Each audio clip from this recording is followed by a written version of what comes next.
Charles, have you finished moving in yet? My father-in-law grumbles, not bothering to look at me, but clearly directing his question at me. He always talks as if he's the only one who matters. I've taken it so far, but I can't take it anymore. I stop wiping the table and look at Charles, even though he's not looking at me. I'll be out today, I reply. Charles smiles, satisfied. You've just been a leech and a waste. I'll feel so much better when you're gone, he probably thinks, not realizing how much his lifestyle has changed. My name is Grace. I turned 40 this year. I'm married to William and currently living with my in-laws. We've been married for a few years, but we don't have any children. We don't plan to have any, and we can't anyway. I found out shortly after we were married. I met William at a party, and honestly, if I'd known he was infertile from the start, I might not have married him. He told me on our wedding day. It felt like my world had come crashing down. We had dreamed of a bright future together, imagining ourselves with perhaps 2 children and discussing possible names for them. William even took part in choosing names for our future children. But it was all a sham. Or maybe it was not all a sham. Perhaps William did want children and was thinking of names even though he knew he couldn't have them. Wasn't that the ultimate betrayal? I married him believing we would have a happy family, only to be completely betrayed by William, whom I trusted implicitly. While some might have immediately filed for divorce on discovering such a truth, divorce isn't an easy option for me. I had already committed to building a family with my in-laws, who are the only ones we can truly call parents. I couldn't just tell them the day after we became a family that we were getting divorced. Living with in-laws meant facing the inevitable question of when we would start a family. So we decided to tell them the news right away. Of course, we didn't blame Liam. Instead, we attributed our childlessness to a medical problem on my part. When they found out we couldn't have children, my in-laws were furious. A worthless woman who can't bear children should leave this house immediately, declared my father-in-law Charles, who then began treating me like a servant. From the moment I arrived, I was never treated with respect. I was always made to feel inferior. I ate alone in the kitchen and cleared up after the in-laws and William finished their meals. Despite my efforts in the kitchen, I was given only scraps. My weight plummeted, and within 6 months of marriage, my wrists were protruding. Previously, it had been my mother-in-law Madison who had borne the brunt of Charles's wrath, but when I joined the family, his focus shifted to me. William noticed Madison's newfound relief. "Mom seems happier lately," he remarked, attributing it to her no longer being the target. Although she never smiled around Charles, I noticed her smiling more when talking to William. Charles's tyranny extended beyond verbal abuse. Once he learned we couldn't have children, he ordered me to work tirelessly from dawn to dusk. "Since you're not fulfilling your role as a woman, at least be useful around the house," he demanded. I had always intended to work after marriage and was eager to leave the house as soon as possible. Balancing chores, work, and arriving home before everyone else was challenging, but having a job with flexible hours helped. However, even when I returned early and completed chores, I never ate with the family or received praise for my cooking. Charles, in particular, often discarded my food without tasting it, deeming it unworthy. Neither William nor Madison ever objected or offered any support, despite my protests. From in the kitchen, mealtimes were usually silent affairs. I couldn't help but wonder if they truly enjoyed eating in such silence, but I could only observe them silently. I had no other option but to get along with my in-laws. I pretended to be friendly and played the role of a devoted wife. I couldn't pinpoint the purpose of it all, but as someone without parents, divorce seemed like an unbearable burden. Then Charles demanded that I hand over all my earnings for the household expenses. I had intended to contribute a portion of my salary, but Charles insisted on all of it, which seemed like an unreasonable demand. What's the point of working if I have no control over my own money? But speaking up was not allowed. Charles's decisions were final, and challenging him wouldn't change anything.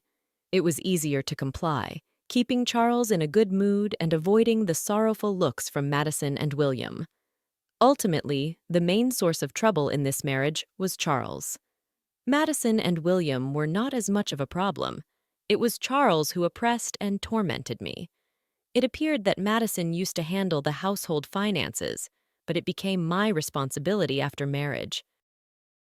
Charles, isn't this too much for Grace? Madison dared to question. Shut up, Charles dismissed. In his eyes, Madison and I were treated similarly as women. Our opinions were deemed worthless and not welcomed. I took over the household budget from Madison. When I first saw it, I was shocked. But after several years, I grew accustomed to it. Perhaps because there was another source of income. Charles started spending more extravagantly than before.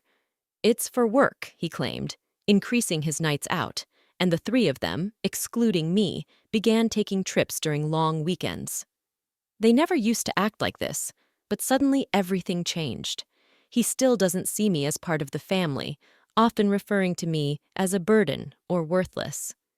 To him, I'm just a maid who doesn't cost anything. In my 20s and 30s, I could brush it off, sometimes even finding peace when Charles wasn't around. But as I neared 40, I couldn't stand his mistreatment any longer. It felt foolish and exhausting to listen to him and obey silently. I grew tired of being afraid of Charles and started standing up for myself. He didn't take kindly to that and gradually grew to resent me. This negative cycle continued to worsen, and recently my relationship with Charles had deteriorated to the point where we hardly spoke. When he did speak, it was only to insult me. I would fire back, making the atmosphere at home unbearable. It had gotten so bad that he would demand I leave the house, but I refused to go quietly. "Where do you expect me to go, knowing I have no family?" I would retort every time. Charles would angrily slam his glass on the table, breaking so many that I lost count. "Why should I have to deal with this? A woman like you shouldn't talk back," he would rant. Madison and William would quickly exit the room, sensing another argument brewing. Once it reached this point, it became Charles's one-man show. "You should be grateful to even be allowed in this house." "Don't get too cocky, you leech," he would rant, his face turning red with anger. "We've had this conversation 100 times, I sighed, tired of being yelled at. Normally I would cave in and apologize. "I'm sorry," was my usual response, but that day was different. "You need to watch what you say, Charles. You're not getting any younger. It's time to calm down," I snapped back sharply, feeling just as irritable. Charles, caught off guard by my defiance, was furious. "Who do you think you're talking to? I am the head of this household. A wife like you shouldn't have opinions," he barked. I knew I had crossed a line, but I couldn't stop myself. "I've been your wife for years. Isn't it time I'm treated like a human being? You're retired now, with less income. It seems the tables are turning," I continued, unable to contain my pent-up frustration. I confronted Charles directly, and he responded by grabbing me by the collar. "I don't need someone like you in my house. I don't want to see your face anymore. Pack your things and leave immediately," he yelled so loudly that the furniture shook. Though I should have apologized right then, I couldn't hold back any longer. "Fine. You want me to leave? That's what will make you happy, isn't it, Charles?" I challenged him, meeting his gaze defiantly. "Yes," he spat out, unable to remain silent any longer. "Then I'll do it," I declared. He stormed off to his room with a loud noise, and I, feeling somewhat calmer, began cleaning the living room, which Charles had left in disarray. Madison came to check on me with a worried expression, but left without saying anything, returning to her own room. I realized I had no place in this house anymore. Neither William nor Madison would stand up for me. Years of enduring mistreatment had finally erupted, leaving me feeling more isolated than ever. The next morning, I followed my usual routine, waking up early to start my day. Charles emerged from his room and entered the living room, settling onto the sofa with a newspaper, paying me no mind. Without even glancing up, he casually asked, "Have you finished moving yet?" It was impossible for me to have relocated so swiftly after the events of yesterday. I assumed it was merely a drunken outburst, not a serious demand. Surely he was referring to leaving the house, right? "When do you plan on departing?" "You know you no longer have the right to reside here," Charles continued, still not meeting my gaze. Halting my task, I turned to face him directly. If he truly intends for me to leave, then I must respond seriously. "I'll be gone by today," I declared firmly. Nearby, Madison, frozen with concern, cast a worried glance in my direction. It was evident that once I departed, Charles would refocus his animosity towards her, and she didn't want me to leave. However, Charles had made up his mind. Apologizing and staying was never an option. With a satisfied laugh from Charles echoing behind me, I hurriedly gathered my belongings and left the in-laws' home, uncertain of my destination. I felt a sense of liberation. I sent a message to William, who was already away. Please proceed with the divorce proceedings. A lawyer would reach out to him. With that, I powered off my phone. In the following days, I engaged a lawyer who reached out to William and the in-laws. Charles, convinced that divorce was inevitable, pressured William to swiftly sign the papers.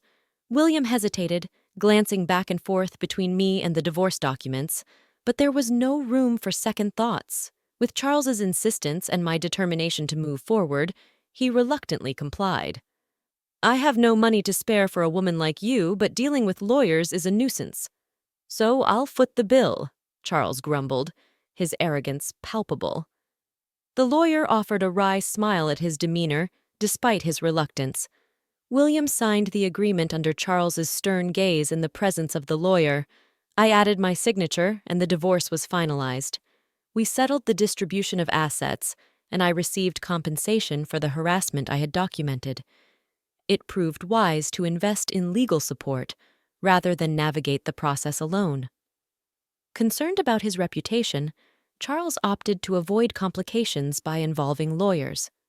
As the manager of household finances, I was privy to Charles's financial situation, allowing me to propose a settlement within his means.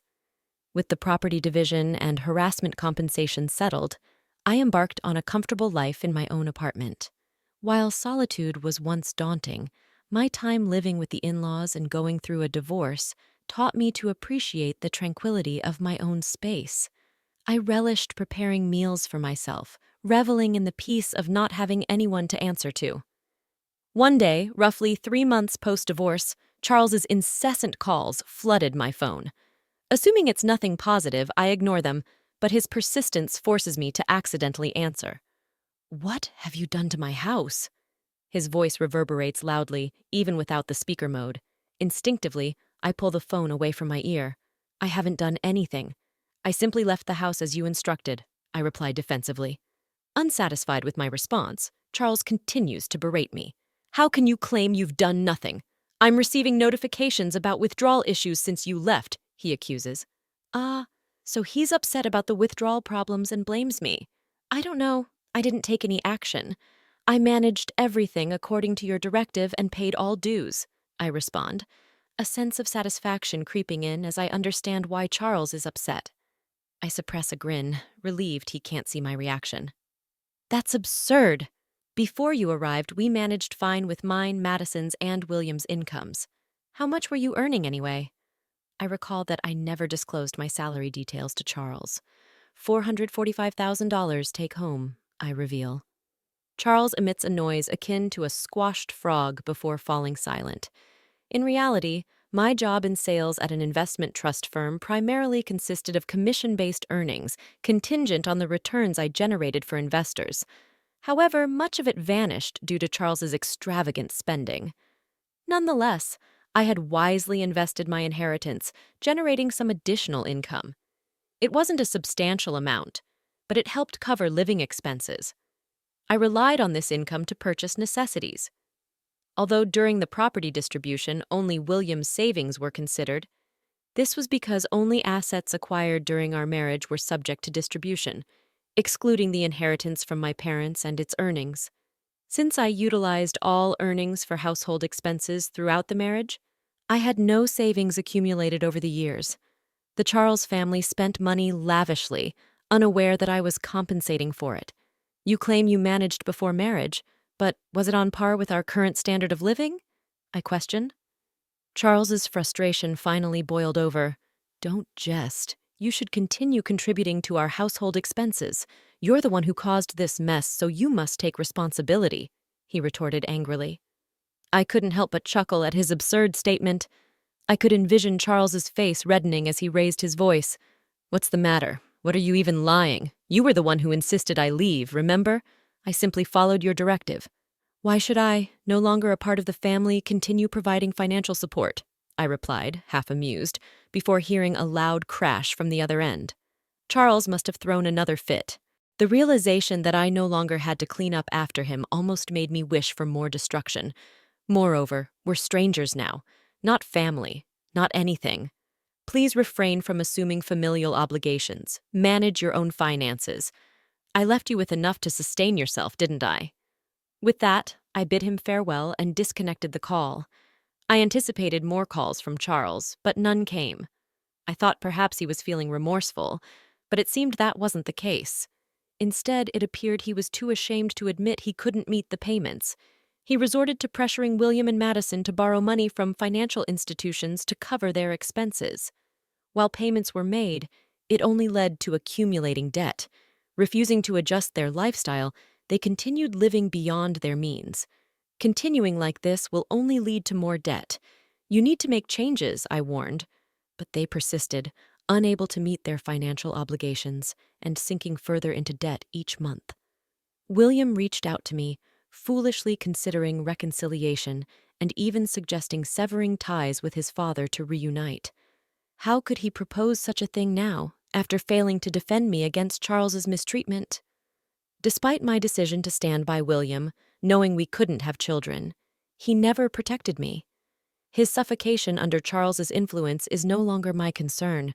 I wish they would grasp the consequences of their actions and endure the repercussions. Now, the in-laws find themselves burdened by debt, yet unwilling to adjust their lifestyle. Charles, now working as a contract laborer with reduced pay, and William and Madison have taken up part-time security positions. It's not just Charles. Madison and William are also guilty of refusing to downsize their living standards despite being stretched to their limit. They refuse to make sacrifices. I used to be consumed with protecting William, but now I prioritize my own well-being. At 40, the prospect of having children may be challenging, but I remain open to the possibility. Before the divorce, mornings felt like a burden, but now I wake up feeling rejuvenated. I eagerly anticipate a brighter future in my newfound independence.